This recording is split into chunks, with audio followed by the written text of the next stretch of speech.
Good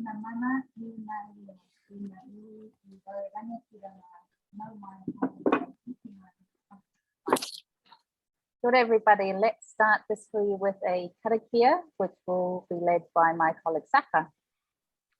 Thank you, Ronya. Ngā mihi o te rā ki te whānau e hui hui nei, kia tau te rangimari e, kia whakatapua tātou me nā mei, e whakapono ana tātou humi e hui e takia. Kia ora koutou katoa, kua hui mai nei, ti tēnei tui tupa. So welcome everybody to our hui. Our kaupapa o te rā is learning more about reporting back to your funder, where we explore what to include in your accountability reports and why they're important. Ko Ronya Ivers tōku ingoa, he kai whakahaere kaupapa hau ki hui community Aotearoa. So my name is Ronya Ivers. I'm one of the project managers at Hui Community Aotearoa, and I'll be guiding our kōrero today. Te mea tuhatai. So first up, just a little bit of Zoom housekeeping. We are recording our hui today and ask you to please remain on mute. I encourage you to use the chat to make comments, post links and post any partai or questions. And we will have time for partai in between our speakers when you can also raise the hand if you want to ask your partai personally and then unmute. So for now, kōrero mai, please share your name and your organization and where you're tuning in from in the chat.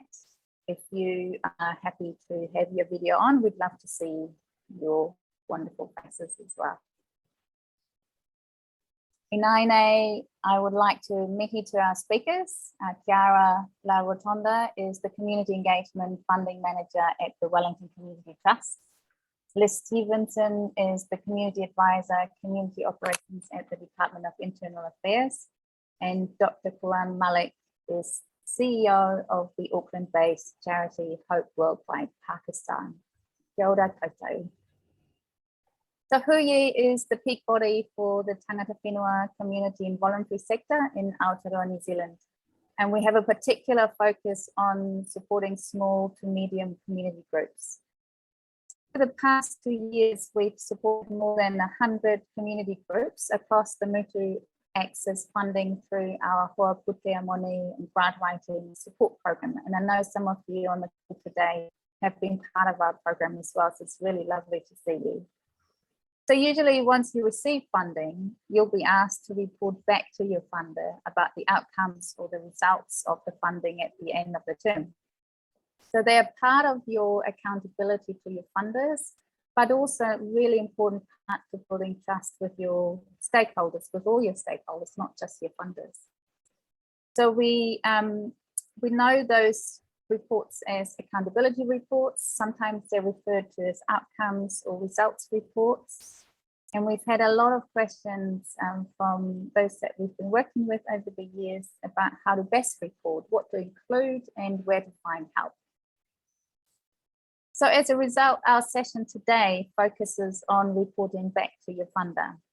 And it's part of our series of training seminars and events that we run for people working in the tangata whenua community and voluntary sector. So our first kai kōrero is Chiara, and we asked her to tell us more about why reporting back to your funder is important, what do funders need to hear, and how community groups best prepare and what's really required.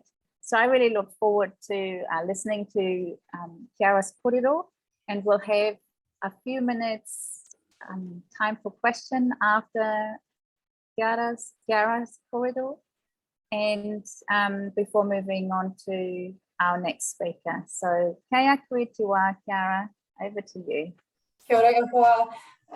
Kia ora katoa, ko Chiara La Rotonda tōku ingoa, ko Kamahi Putia. Ki te Wellington Community Trust. We are part of a sisterhood of 12 community trusts around the Motu. We are the small but mighty little sister for some of our Aucklanders might know Foundation North, some of our South Islands might know Rata Foundation or Otago Community Trust. So we are part of that sisterhood. We are a regional funder, so we operate specifically in the Wellington region. So that's Wellington, Porirua, Kapiti Coast, all the way up to Otaki, Upper Hutt, and Lower Hutt. But that said, so I will talk a little bit about our outcome reporting, but I hope to give a little bit of advice from just a general funder perspective if such a thing exists. So in terms of what funders need to hear, why it's important, I always think of the outcome reports twofold, but it's all information related. So we've granted you, you've gone and done your project, and the main purpose is just reporting back about what happened in the grant. That's the first type of information, your grant specifically. Did you do what you said we're going to do? Did anything interesting happen? Did anything unexpected happen? We want to know about the specifics, and we also want to know that you did spend the grant. So it's on that really pragmatic level. But there's also a couple of levels, I think, on top of that. First of all, it gives us some really good information for us specifically about if you were to come to us next year, you know, is it a good thing for us to fund? And it also gives us some really good community intel, right? So we're funding it across a really wide variety of sectors. But if we start to see in the outcome reports, like, wow, yeah, every food bank is seeing double the clients year on year, like that gives us really helpful community sector intel, and that can help us shift our funding as needed if we're starting to see some evidence in those outcome reports. In terms of what funders in general want to hear, I have to caveat that that is very different funder to funder. You all are aware that sometimes it feels like you have to have a PhD in funding applications. And so you're also probably aware that part of your PhD thesis is knowing what all the requirements are. But I can say for us specifically, we're simple folk. We're a staff of 5, and I personally look at every outcome report. And so our questions are like, did you spend it? And how did it go? And so we do that online. We also say, if you didn't spend it, or if it didn't go how you thought it would, can you tell us a little bit about why? You may not be surprised to hear that over the past 2 years, we do have a specific COVID question box as well. For people to be able to give us some feedback about how COVID lockdowns, restrictions, so on and so forth may have affected their ability to do their project. We also just ask, like, hey, is there anything else we should know? And we get a lot of gold in that really unspecific question sometimes. We find that really useful. And sometimes, like, we ask if you feel like sharing a picture. Other funders will ask for specific financial reporting. Some funders will ask for invoices and receipts and that kind of thing. So again, I always say that you know, the application and the outcome report are cousins. And so it's really good as you're starting your application just to have your head around what the outcome reporting will be as well, because it's going to make things a lot easier for you when it comes time to outcome reporting. And frankly, from a selfish funder point of view, it makes it easier for us as well. Yeah, you'll hear me say this every time you ever talk to me. It's great to know the requirements beforehand, but if you have any questions, it's a great opportunity to call your funding advisor, to call the funder, just have a chat and ask those questions. Like, most of them are like really happy to help. Right, so that's kind of that sort of structural picture. And in terms of how community groups can best prepare and what's really required, again, the application and the outcome reporting are cousins. So as you're running the application, I find it really useful to be thinking about measurements as you're applying. So a really common example is you say, well, okay, well, we're gonna serve like 100 Māori people or 100 Pacific people this year. It's really good to be able to back that up when it comes time to outcome reporting by putting in your measurement framework in the beginning. So if you're not collecting ethnic data, then you probably shouldn't mention that in the application, because that's what a funder would expect to see at the end of the year. You know, the same thing around sometimes. I was telling some of the Hui people before we got into the Zoom, like sometimes people will say like, oh, well, we're we're going to like increase community self-esteem or increase community capability. That's the kind of outcome that's pretty hard to put a number on, but you should still have some way of gauging that, whether that's through an evaluation, whether that's through client stories, whether that's through case studies, that kind of thing, some way to be able to speak to what you say you can do. So I think having that in your back pocket is quite useful in the application level as well. Some funders are going to require invoices and things like that. So, you know, like keep your receipts if you know that you've got a funder who's going to want those, and obviously keep a handle on your budget over the year. If anything goes awry, you'll want to be able to speak to that. Something specific, like we do quite a lot of salary. We fund quite a few salaries. And I just want to let you know that most funders, like, we understand that salary is for someone who works at your group who makes things happen. Occasionally I've had people say like, oh, well, like we asked for like the admin salary and she answered 1,300 phone calls this year, which is great. But I think that's more where you're starting to talk, when you're outcome reporting, you're wanting to talk more about the kaupapa of the organization and how having great staff just allows you to do your work. So yeah, and again, you know, you have to tailor it to every funder and their requirements.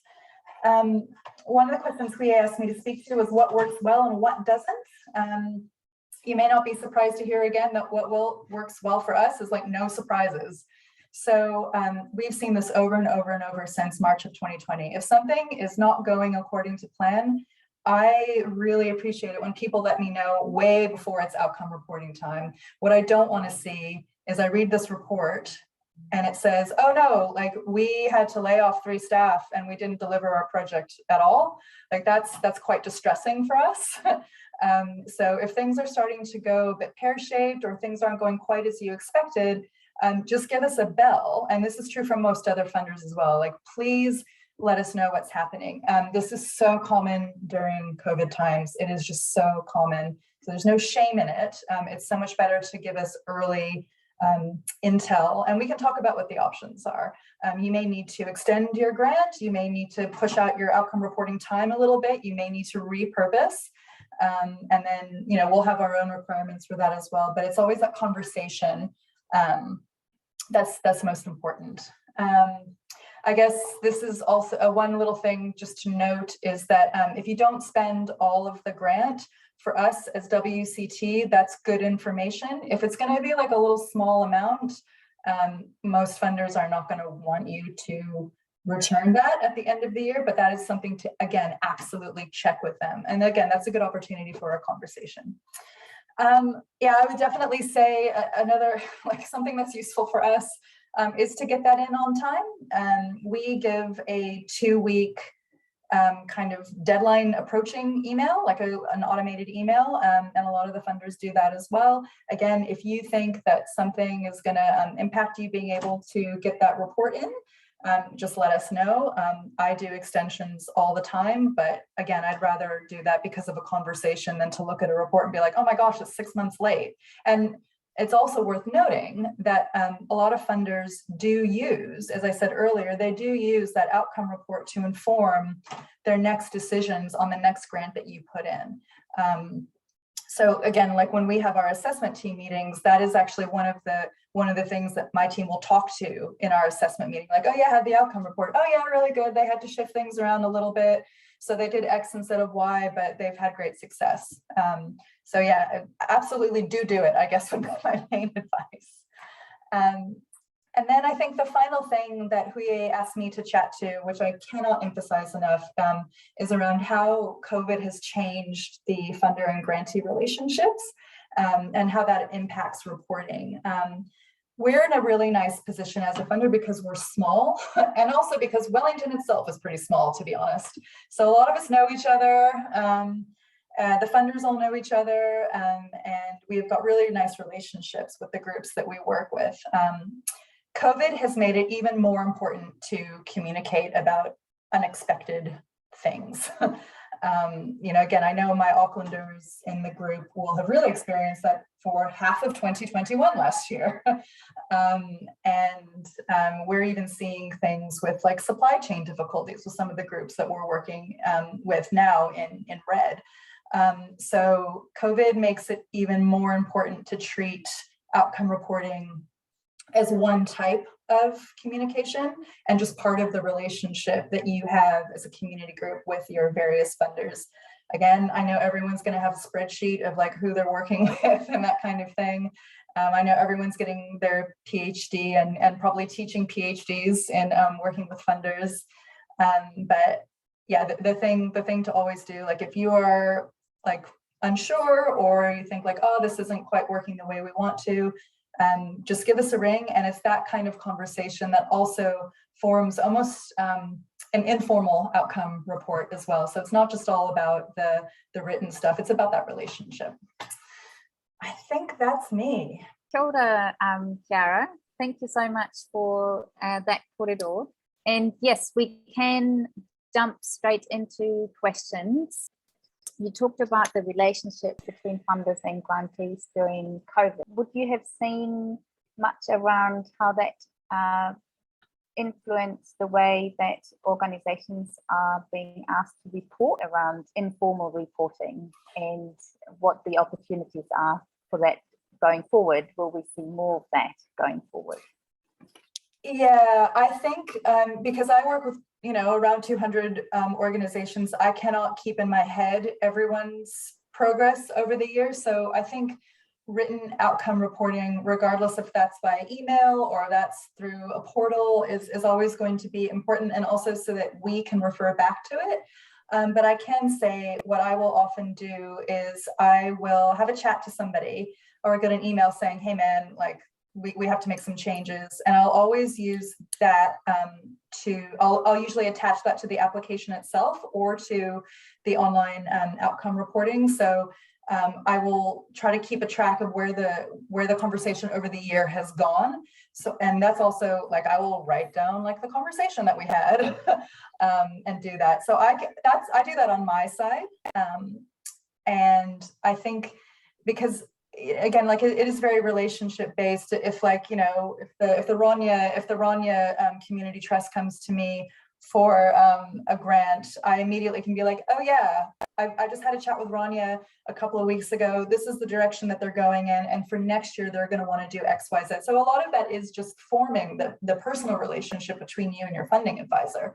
But I think the other thing that's happened because of COVID and reporting is frankly, we just simplified things. A lot of the funders have done that because, to be absolutely honest, especially people who are doing really on the ground frontline work, they don't have like heaps of time to be, like, well, what did you do? Well, what did you do? So our old outcome reporting used to ask like 15 questions, which is quite a lot. And so we were able to distill that down, and that was a direct response to COVID. Thank you. So just a reminder to everybody, if you have any questions, pop them in the chat. We have got one question here from Rochelle, just around the difference between outputs and outcomes, and what kind of things should we provide feedback on. And also, how long does a report needs to be? So that's the question we get a lot from groups as well. So we have 3 questions on our outcome report. Other funders will have more or less. Some funders actually don't even have written outcome reports. So again, this is one of those things where you have to know your funder pretty well and know what's useful for them. In terms of outputs, traditionally, I think of outputs as like, how many people came through the service, how many food parcels, the stuff that you can kind of count. We find that really useful sometimes, especially if that is what you say you're going to measure in your application, coming back to the earlier discussion. In terms of outcomes, that is a question that I probably will spend the rest of my professional life thinking about. And I think that's true for many of us. But outcomes are a little bigger picture and usually happening on the community level. And so you probably won't be able to count lots of outcomes, but you can describe them. So you can say, okay, well, as a result of us doing our project in this community or being part of this community and doing our work there, we have noticed, for example, you know, more people using our green spaces, and we went out and we did we did like some case studies about how people are using our communities, or we've noticed like more people who are interested in our job training program, that kind of thing. So again, there's a little bit of that still counting there, but you can use lots of different ways of measuring that. And I see in the chat, what changed because of what we did? What difference did we make? Yeah, absolutely. I think in terms of reporting, it is still pretty hard to report on that. And I think that's when you go a little bit more into storytelling, if that makes sense. And as a funder, I actually find both useful. I often think of those outputs as kind of, for lack of a better term, you know, proxy indicators. And that also helps us understand reach. Yeah, absolutely. How many things did we do and for how many people? That really helps us understand, especially when we're getting to the nitty gritty of, you know, you're asking for X $1,000 to, you know, do a surface level thing for 200 people versus a deep dive for 20 people. Like that kind of information is really helpful. Sarah, thanks so much for your kōrero. He mihi nui ki a koe ki tō kōrero. Me rawa atu, we are going to move to our next speaker. So just a reminder, there will be more time for questions as we move along over the hour. So please pop them in the chat and we'll try and get to them when we can. So next we'll move to our next kai kōrero, Liz Stevenson from the Department of Internal Affairs. And we met with Liz in Christchurch a few weeks ago, and following that she offered to speak to us specifically about reporting back on government funded grants, and particularly the Community Organisation Grant Scheme. Many of you know that as COGS, and the lottery community funding. And they are both especially attractive to small community groups. So I'm really looking forward to hearing from Liz. And kia koe te wā, Liz, over to you. Oh, kia ora everybody. It's lovely to be a part of the Zoom to share information and better support. I guess the first thing I would say is that we are accessible over the whole country. There are community advisors in every centre. We've got 16 different centres around the country, and there are about 80 of us, 80. So the thing to do is to go onto our website, Community Matters. If you've got any, you're not sure where to get contact, and you can email our Community Matters email address, and that will get through to an advisor. It will get forwarded on, or you can phone. So we're very accessible. We're government and we're here to support in any way we can. While we have a big role around helping group access funding, our roles are wider. We actually do governance training, we do strategic planning, we do advice about everything. We walk alongside groups as they do community development. Our role is out in the community. It's harder during COVID, but that is the ideal situation. We build relationships, we work with trust. So the most important thing to know about, since we're focusing on results reports, all our system is online. It's called GCMS. When you and go into it, you actually have to, you see Flux on the screen. And thank you, Rochelle, for putting that our website address in there. That's fantastic. So everything is online, but if people are having difficulty, we will come and walk alongside, actually fill in a draft request for groups. We will help fill in results reports for groups. That's how we work. If people aren't sure about how to do things, they just ring up or email, and we can actually walk alongside and help groups do that. That's the way we work. In terms of results reports, the most important thing is if you have been successful in getting a grant, you have 12 months or sooner, if you've actually spent it, to account.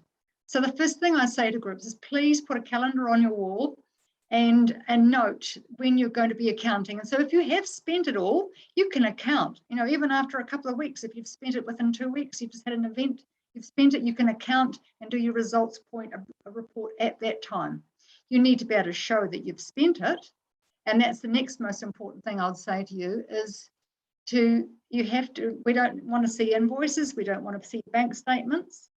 We want to see a financial statement. So, it needs to be your end of year accounts that shows the spend, or a profit and loss that shows the spend. It needs to show the income of that grant, say if it was a COGS grant. It needs to show the income, showing that amount for the COGS amount grant you got. And if you were spending on salary or wages or an event, it needs to be itemised in the account so we can see that. And there's sometimes you may need two. You may need an end of year account as well as financial update. If you're unsure, just come and talk to us and we can help you work through that. So we do send out reminders in terms of grants. And just to flick back a little bit, everything that Chair Chaira said in relation to the bigger picture stuff is absolutely the same for us. We're here to support, we want to see the difference. And I'm just going to quickly do a screen share, because when we were talking about outcomes, I have a little presentation that I give to my groups, and here it shows you what we're looking for. We're very outcome focused in internal affairs in terms of what we want. We want to tell you to talk about what are the outcomes you're expecting when you're writing your grant request. So the lovely little quick definitions: the changes, benefits, or learning or effects that have happened as a result of your activities, projects, or services. And you see how it all builds on. You have your inputs, being people, salaries, equipment, whatever it is, the activities you do that generate the outputs that give the outcomes that give you the impact. So I can share this later because it does actually help reinforce understanding around that.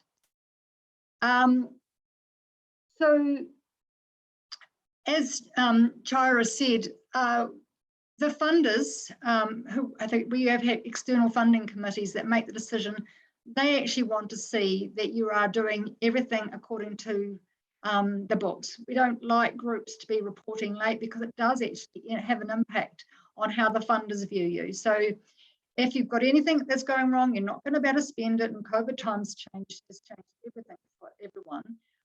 We can do extensions and we can do changes of purpose. You just need to bring up, as Chaira said, give us a call. We can always talk it through about how you can do it differently, give an extension of time or, repurpose it. We're here to help.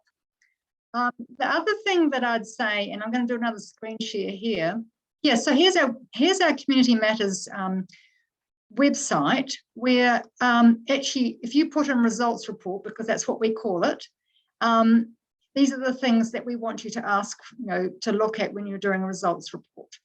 And here is what our flux system looks like. This is what it looks like from my side. So if you have done a grant, go back and have a look at what you actually requested your grant for. The most important thing, as Chaira said, they are cousins, the request and the results report. So when you're looking at, this is an example from Raumati Community Gardens, they're happy to share their thing. When you are looking at doing your results report, go back to what were the outcomes you expected. How do you know this is needed? And what were the various activities you wanted to do? Usually what we advise groups to do is to request operational funding, because then when you're doing your budget, anything that's in your budget is in your operational funding. So you don't have to be so specific in what you want funding for, because as long as you're covering off what you're doing and your outcomes and how will you achieve it, then it's much easier to be able to shift the money. If you don't spend it all on salary, you can spend it on other admin costs. So then when you are looking at your results report, you're able to very easily go in and say what happened, who participated or benefited, what was achieved, what other community benefits were achieved, and is there anything else you'd like to tell us? So if you haven't spent it, so they usually ask you, how did you spend it, and did you spend the entire amount? So, and then you've got to do some documentation to show, as I said, your end of year accounts or whatever you have as a mechanism showing, your spend, profit and loss. We advise groups to actually track their grant when they have it. So a simple spreadsheet of the income, the 5,000 say that you got for a grant as income, and then as you spend it, record that on tracking as your expenditure, because that's an important component of keeping a track that you have actually spent all the grant. And if you do have money left over, come and ring us, and we can always ask for an extension. If it's a very small amount, then, you know, say, I can't remember exactly what the cut-off is, but sometimes we don't actually ask for it to return. One of the biggest things that happens when you're working in a community group is having volunteer treasurers who are very busy. And so my best piece of advice is build a relationship with your treasurer. And so if you're going to be applying for a grant, make sure the treasurer can produce that budget in time so that it can be uploaded with a request. And the same thing as happens with results reports. Talk to your treasurer and make sure that they can actually produce the documentation that you required in time so that you can account, you know, before that 12 months is due. That's the most important thing that I can say is, yeah, do things on time. But that's probably enough at this stage. We're here to give advice and support over the phone through our Community Matters website. Happy to take questions. Kia ora, Liz. Thank you so much for your kōrero, and really good to hear that you are also very flexible in terms of supporting community groups through this time as well, in terms of their reporting back to their funder. Sorry. So if you have got questions, please pop them in the chat. There's one around the guidance around the numbers of words and size of report back. Is there a guide around how many words do you need per question? Less is more. Most people write way too much. Yeah, do it very simply and very, like, one paragraph only.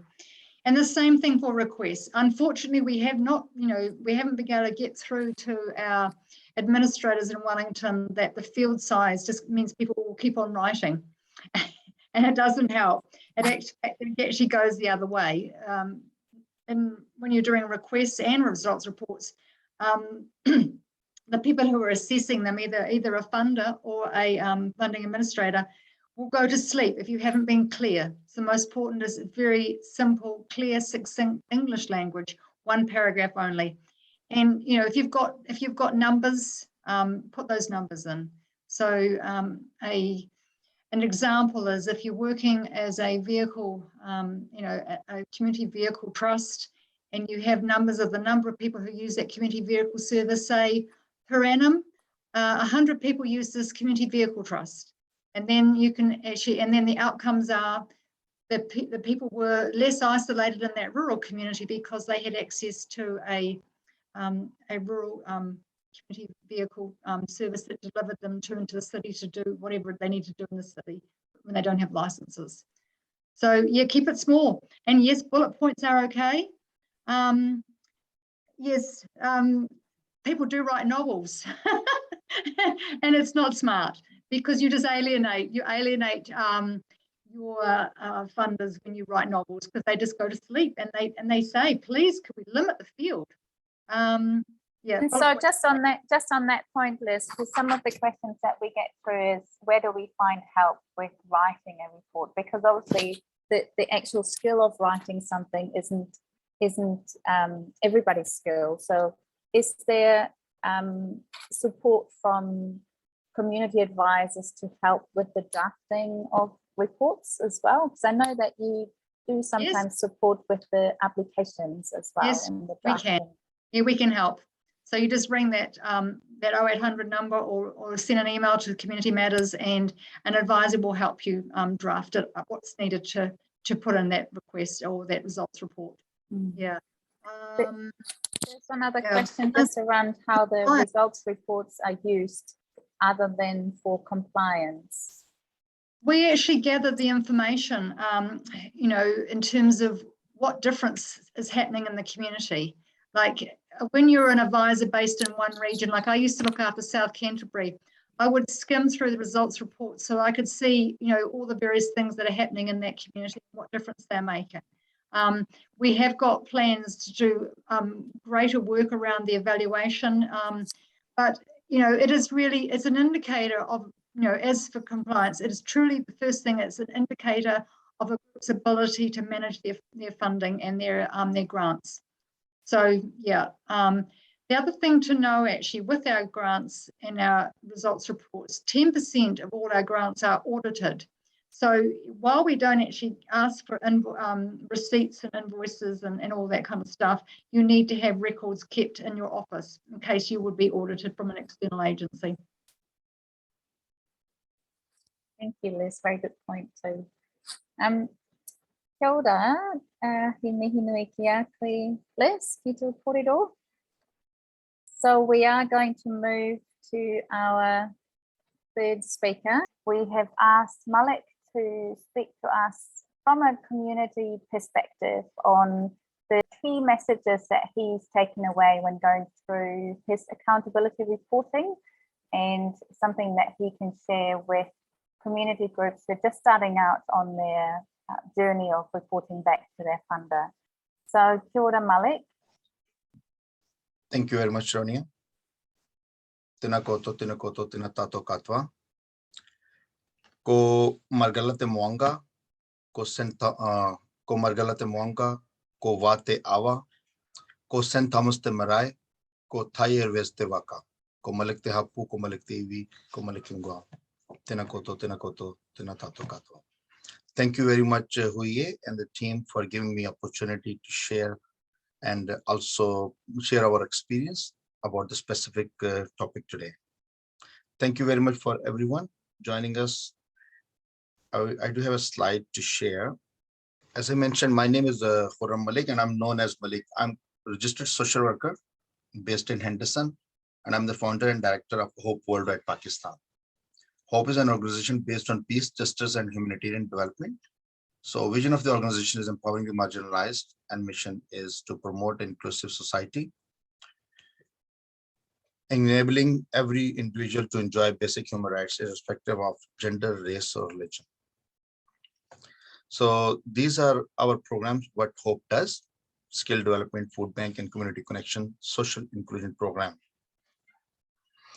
So today's topic, what we have been asked for to cover about key points for accountability report.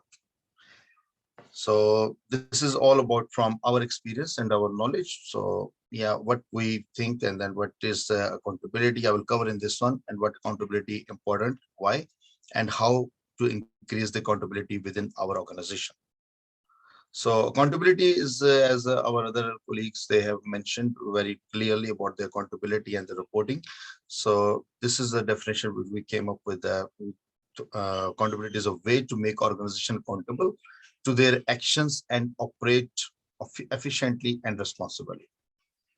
So during the past years, we have also learned and building up the relationship with funders as well as with our community members and organizations. Like the one I just put it here as a very first test for us. So which word is synonym for accountability? If we look all these three words: feasibility, responsibility, and reliability. So automatically it comes into our head that accountability is a responsibility. And when it comes to the responsibility, and what's the best definition of our responsibility? The fact or the condition of being accountable. That's our responsibility. And why accountability is important and significant? Because the record shows, it has been proven that accountability important. Why? Because this leads to the improvement in terms of a relationship, in terms of services, in terms of the community building up the trust, and it also can leads to the generation of positive changes within the organization. It also produces more positive results and defined outcomes, build more trust and confidence in service delivery. Volunteers will have more confidence, and the staff and management and the leadership roles. And it also leads to enhanced effectiveness in operation of the organization as an overall. And who we are accountable. So accountability is not only that we are accountable to funder, but we are accountable as an organization to various stakeholders. So these includes our communities we work with, and governments, civil societies, donors, funders, employees, and volunteers. So that can enhance the effectiveness of the organization as well as the building of the relationships. How to increase the accountability within our organization? So I would say that according from our personal experience within the organization, and also the feedback from our communities, volunteers, and also about the staff, what we have came up with and this one. So once we ask for a funder or apply for a grant, so we have to be as a team, sit together and identify your project first of all. And in terms of the expected outcomes and understanding of the team behavior. When I say behaviors, mean the team's strength, team's knowledge, team's like the capability, and inspect what you expect. So that's a more important. So inspect within your project what we expect, what we have written about the outcome, and double check to ensure the resources, what we are asking and what the processes to see the expectations are met. So intervene and lead by example, walk and talk. So ensure your team behaviors is consistent, that we have enough volunteers, we have enough staff, we have enough resources, and also main thing is of knowledge and tools. So everybody is fully equipped with knowledge and fully equipped about the project. So include community and beneficiaries throughout the process. So maybe quarterly or fortnightly or monthly, according to the limitation and also the resources and the possibility, include community beneficiaries or community members talking about the project. So these how we can increase our accountability within the organization. So key points for accountability reporting, what we have learned around this process since we have been reported back to few funders.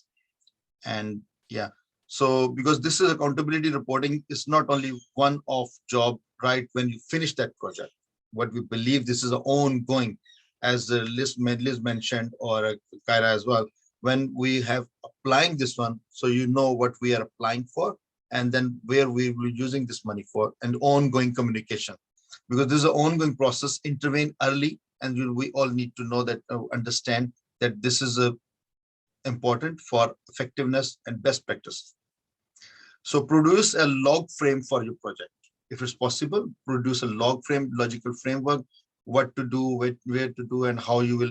I can discuss with you later on about the log frame, and you can also Google about log frame, you will find it. So this is a collective action, involved team. This is accountability reporting is a very collective action. It's not only one person's job, it's a teamwork. So involve your team and open communication, open kōrero, formal chat, informal chat. So this is a very significant for our organization, your organization, and be specific and clear to the point. And this is also has been mentioned clear. So just to the point, one paragraph, very simple. And what, how, and when happened, and where happened, how many people's been, how many families been received the service, and how many families has been benefited from this your service. And record keeping, which is also very important, invoice, pictures, messages, impact stories, and also taking this one always have been like being mindful of privacy and confidentiality. Most of the organization does have this. So we have to mindful of these things, and the record keeping, this is very important. Yeah. So that's me. Thank you very much. Kia ora, Dr. Kuram Malik. Kia ora for your kōrero. And yeah, just a reminder, if there are any questions, please pop them in the chat. I have a question for you, Malik. And yes. So you and I have had quite a few conversations over the phone about your reporting, and you have mentioned to me in the past about the reporting really helping your organization to self-reflect. And I wondered if you can talk a little bit more about this and how you've used your reports that you prepare to your funders as an organization internally as well. Yes, thank you very much. Self-reflection is very important. Like when we apply, so we have been applying with these grants, and then we sit back and then see what we have asked for, and then we will talk within the team, we talk with our groups, and also organize different quiz and the different, like we do community meals, community barbecues, and all, so we can talk. So regarding this one, the self-reflection is important. So we can talk to and see how these things have been gone, how these activities and how our project has impacted, and how the families have been receiving the support, what are the feedback. So we also ask design feedback questionnaires, so online and also verbally. So our volunteers or other people, they can talk, and then we can read and write down their feedback. And also sometimes we design this self-reflection feedback form, asking people within our team as well as the people receiving our services. Hilda. So Thank it's yeah, really good point you're making there about it also being a collective effort. It doesn't have, it's not something that needs to sit on one person's shoulders, or should be sitting on one person's shoulders, but actually you're bringing in your community, you're bringing in your staff, your colleagues to help with reporting back. Also, as I mentioned, this is an ongoing and also as a collective cohesive process. So what we do also is not only the management, but also the volunteers and community connectors, training the volunteers and how they can giving them a basic understanding of getting feedback, and also making relationship with families, making relationship with the communities, so they can come up with the not only the positive feedback, but also the vice versa. So what did not go well, so how we can improve. That's also we are accountable, and we have to look into the just not only the getting positive feedback, but also be making ourselves ready to learn and for our corrective actions. That's also accountability. We were not also confident about writing reports. We have received a report service from support from Hui. They have connected us with a different volunteers, those who can put into the right words. But we've been keep talking and sharing our kōrero kaupapa, that what we actually wants to bring the change, what we wants to do for the community, and what the community wants, and how we are involved with the community. But the main thing, as Liz Kaira mentioned, so definitely come back and talk. So that's our own self-reflection. That's our putting on to yourself and asking, are you accountable to yourself? Are you accountable to your community? Are you doing the right thing, what you need to do? Then even if you cannot or you need help, just please ask. Thank you very much. Thank you. Thanks, Malik. And there are a couple more questions for you, actually. One is just on average, how long does it take you to complete a result report or an accountability report? And also, what kind of tools do you use to collect information? Thank you very much. For regarding the project implementation, we use log frame. First, we design project. For example, we'll be supporting families for those who have been socially excluded or a risk of at social exclusion, people from migrant, refugees, or asylum seekers, or elderly from the ethnic background. So how we will be, and then this is our project. So we wanting to increase their, we wanting to promote their inclusion into the society, or there may be more betterment of their life. So we will first we design the project, and then putting in the log frame what activities we will be doing and who will be the responsible, and then which area will be doing. So all the things we can put it into that, and then we're putting the responsibilities of who is responsible and how it will be done, and then what the resources will be. We allocate resources, we allocate people responsibilities. And then regarding the project, when project starts, so we start, this is talking about accountability, this is an ongoing process. So when we start this one, we know at the very start, after 3 months or 2 months, we'll be having feedback by verbal feedback or written feedback or by through the forms. So when we fill out, we receive this feedback, we use those points from what families have said, what have went well and what did not go well.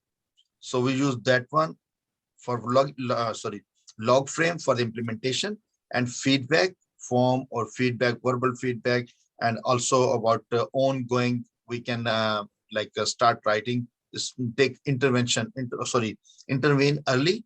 So what we have written in the project, we see that we have written this one, we do the tick boxes.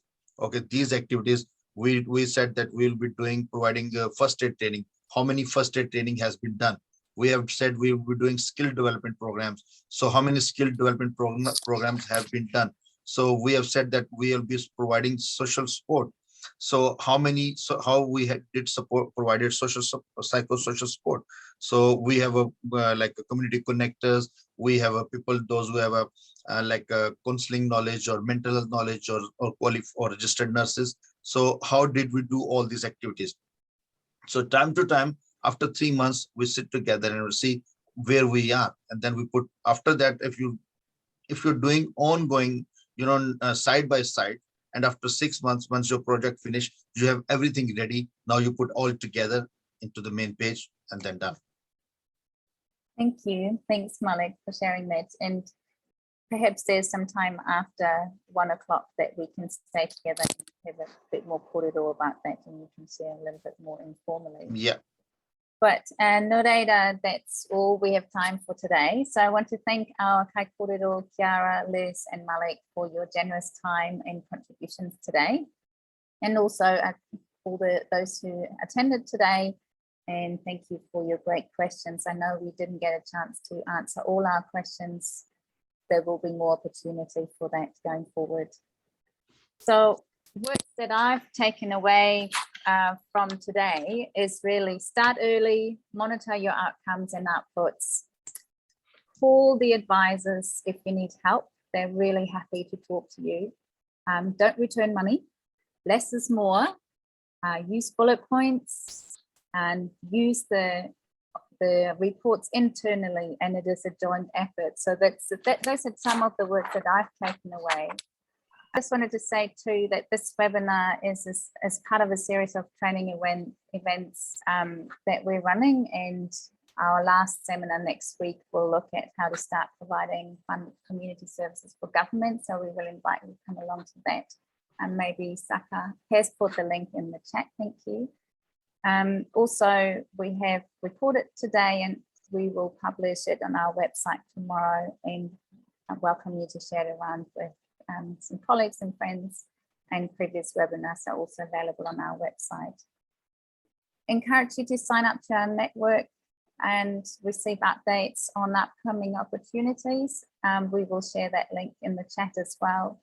And finally, ask you to give us some feedback on today's session. So we have a very short 2-minute survey that we would love you to complete for us.